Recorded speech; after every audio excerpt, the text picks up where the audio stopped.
Assalamu alaikum dear viewer, this is me Nasir Khan Khil. How to use sum formula in Microsoft Word to sum add these values prices in this table. How to find total of these prices.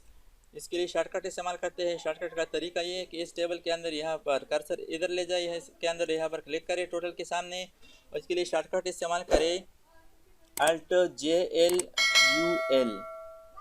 यहाँ पर shortcut आ गया formula. यहाँ formula के अंदर formula खुद ब खुद मौजूद है, इक्वल सम एबोव, यानी एबोव वाले वैल्यूज़ को जमा करना है। इसके बाद ओके क्लिक करें। ये आप देख सकते हैं यहाँ पर टोटल आ गया।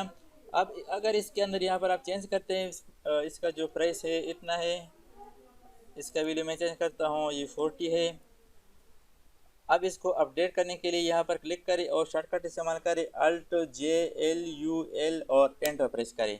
तो यहाँ पर आप देख सकते हैं इसका जो टोटल प्राइस कीमत वो चेंज हो गया, अपडेट हो गया। तो इस तरीके से आप माइक्रोसॉफ्ट वर्ड में सम फार्मूले के लिए शॉर्टकट इस्तेमाल कर सकते हैं। Thanks for watching. अल्लाह हाफिज़। दोस्तों, अगर आपने अभी तक हमारे चैनल को सब्सक्राइब ना किया हो तो सब्सक्राइब कीजिए और साथ ही बेल आइकन पर क्लिक करें और हर वीडियो की नोटिफिकेशन से बाखबर रहेंगे।